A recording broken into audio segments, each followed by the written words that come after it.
Hi నమస్తే, welcome to Mara media. నేను మీ కేవీఆర్. ఆంధ్రప్రదేశ్లో కూటమి సర్కార్లో భాగస్వామ్య పక్షాల్లో అప్పటికే లుకలుకలు వెలుగు చూస్తున్నట్టు కనిపిస్తూ ఉంది.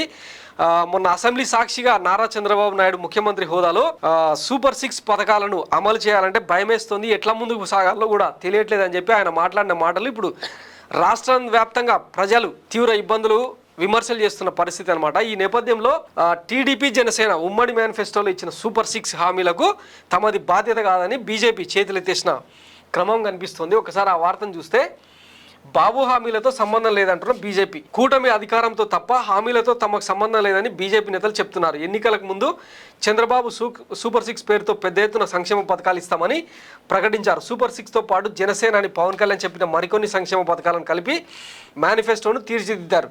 కూటమి మేనిఫెస్టోకు బీజేపీ దూరంగా ఉంది. అప్పుడు మేనిఫెస్టో ప్రకటించినప్పుడు కూడా ఆ బీజేపీ రాష్ట్ర వ్యవహారాల ఇన్ఛార్జు దాన్ని పట్టుకోవడానికి కూడా ఇష్టపడలేదు. సో ఇప్పుడు వాళ్ళ వైఖరి ఏందని తెలిసి వస్తుంది అనమాట. మేనిఫెస్టో అమలు బాధ్యతను తాము తీసుకుంటామని చంద్రబాబు పవన్ కళ్యాణ్ ఉమ్మడిగా ప్రకటించిన సంగతి తెలిసిందే. అయితే సూపర్ 6 పథకాలను అమలు చేయాలంటే భయమేస్తోందని చంద్రబాబు 2 రోజుల క్రితం అన్నారు. ఈ నేపథ్యంలో బీజేపీ సీనియర్ నాయకుడు ఐవైఆర్ కృష్ణారావు మాట్లాడుతూ చంద్రబాబు ఎట్టి పరిస్థితుల్లోనూ సూపర్ 6 పథకాలని అమలు చేయలేరన్నారు. అప్పులు చేయడానికి కూడా వీలైనంతగా వైసీపీ ప్రభుత్వం రుణాలు తీసుకొచ్చిందన్నారు. చంద్రబాబు ఇచ్చే హామీలను అమలు చేయలేమని ఉద్దేశంతోనే కూటమి మేనిఫెస్టోలో బీజేపీ భాగస్వామ్యం వహించలేదన్నారు. కూటమి మేనిఫెస్టో అమలు చేసే బాధ్యతను చంద్రబాబు పవన్ తీసుకున్నట్టు ఆయన గుర్తు చేశారు. అలివిగాని హామీల విషయంలో బీజేపీ ముందు నుంచి జాగ్రత్త తీసుకుందన్నారు. ప్రస్తుతం మేనిఫెస్టో అమలు చేసే పరిస్థితి లేకపోవడం, అందులో తాము భాగస్వామ్యం వహించకపోవడంతో బీజేపీ నాయకులు ఆనందం వ్యక్తం చేస్తున్నారు. సో ఇక బీజేపీ కూటమి మేనిఫెస్టో నుంచి యూటర్న్ తీసుకున్నట్టయితే కనిపిస్తుంది. వాస్తవానికి వాళ్ళు ఎప్పుడు కూడా ఈ చంద్రబాబు ఇచ్చే అలివిగాని హామీలకు మద్దతు పలకలేదు, మద్దతు తెలపలేదు కూడా బహిరంగంగా ఎక్కడ కూడా. ఇప్పుడు దానికి తగ్గట్టే కేంద్ర బడ్జెట్లో ఓన్లీ అమరావతికి అది కూడా అరేంజ్మెంట్ తప్ప 15,000 కోట్ల రూపాయల అలొకేషన్ కాదు. సో ఇక చాలా కండిషన్స్ పెట్టే అవకాశం ఉంది. ఒకవైపు వీళ్ళేమో 16 మంది ఎంపీలను ఇచ్చినాం, రాష్ట్రం నుంచి 21 మంది ఎంపీలను గెలిపించినాం. కూటమి భాగస్వామ్య పక్షంలో చంద్రబాబుది పెద్ద పాత్ర, కీలక పాత్ర కాబట్టి చక్రం తిప్పుతారు, కేంద్రం నుంచి భారీగా పిండుకుంటాడు అని చెప్పి వీళ్ళు కలలు కంటున్నారు. కానీ అదంతా వీలయ్యే పరిస్థితి లేదన్నది ప్రాక్టికల్ తెలుస్తోంది అనమాట. ఎందుకంటే దేశం యూనిట్గా 29 రాష్ట్రాలను 5 కేంద్రపాలిత ప్రాంతాలను ఒకే రకంగా చూడడం కేంద్రానికి అలవాటు అనమాట. అట్లాంటిది వీళ్ళకి ఏదో సపరేట్గా ఇస్తే మిగతా రాష్ట్రాల నుంచి పంచాయతీ రాదా? సో ఇవన్నీ చాలా ఉంటాయన్నమాట ఇంటర్నల్గా.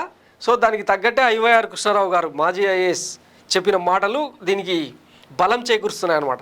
సో రాబోయే రోజుల్లో ఇప్పటికే ఈ హామీలను ఎట్లా నెరవేర్చాలో తెలియక పచ్చపత్రికల్లో ప్లాంట్ చేయిస్తున్నారన్నమాట. అంటే లబ్ధిదారుల లిస్టును తగ్గించడం, వాళ్ళనే నేరస్తులను దోషులుగా చేసే కార్యక్రమం విజయవంతంగా నడిపిస్తుండడం, తెల్ల రేషన్ కార్డుని ఏరేసే క్రమం ఇట్లా. అంటే వైఎస్ జగన్మోహన్ రెడ్డి ఏమో ప్రాంతం చూడకుండా, కులం చూడకుండా, మతం చూడకుండా ఇస్తూ పోయిండు. వీళ్ళు దాన్ని తగ్గిస్తూ దాన్ని ఇంప్లిమెంట్ చేసే ప్రయత్నం చేస్తున్నారనమాట. ఈ రకంగా అంటే లబ్ధిదారులను తగ్గించి ఎంతో కొంత మిగిల్చుకుని ఏదో మమ అనిపించినట్టు చేయాలన్నది వీళ్ళ వ్యూహంలాగా కనిపిస్తుంది అన్నట్టు.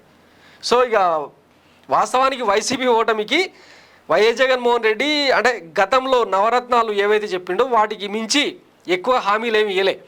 దాంతో కూటమి నేతలు ఇచ్చిన అలివిగాని హామీలకు జనం మూడు మార్చుకున్నట్టయితే స్పష్టంగా కనిపించింది. దానికి తగ్గట్టే ఫలితాలు కూడా వచ్చిన నేపథ్యంలో ఇక వాళ్ళ మీద మరి చాలా గురుతర బాధ్యత ఉంది. అది ఎట్లా నెరవేరుస్తారన్నది రాబోయే రోజుల్లో చూద్దాం. ఇప్పటికే అసెంబ్లీ సాక్షిగా నారా లోకేష్ కూడా ప్రకటించిండు, అమ్మఒడి అదే తల్లికి వందనం దానికి గైడ్లైన్స్ మార్గదర్శకాలు రూపొందిస్తున్నాం, నెక్స్ట్ ఇయర్ స్టార్ట్ చేస్తామని చెప్పి.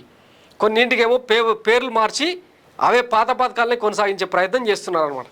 దీనికి వైఎస్ జగన్మోహన్ రెడ్డి చాలా తీవ్రంగా స్పందించారు. ఇంకా డేటా అంటే ఎడికెళ్ళి తీసుకురావాలి డేటా. ఆల్రెడీ 43 లక్షల మంది తల్లులు ఉన్నారు, 84 లక్షల మంది విద్యార్థులు ఉన్నారు. ఇంతకు మించిన డేటా ఏముంటుంది? ప్రభుత్వం దగ్గర అన్ని లెక్కలు ఉన్నాయి, కానీ వీళ్ళు ఇంప్లిమెంట్ చేయడానికి అడ్డంకులు ఏర్పడుతున్నాయి అనమాట. పైగా బడ్జెట్ ఏమన్నా లోట్లో ఉందంటే అది కూడా ఏం లేదు. ఎందుకంటే 8,000 కోట్ల రూపాయలు రిజర్వ్ చేసిపోయింది గత ప్రభుత్వం. సో ఏంటంటే ఇక్కడ సాకులు ఎత్తుక్కుంటున్నారు అంతే. ఈ విషయం ప్రజలు ఎంత తొందరగా గుర్తిస్తే అంత బాగుంటుంది. Thanks for watching Mara media. నేను మీ కేవీఆర్. Thank you.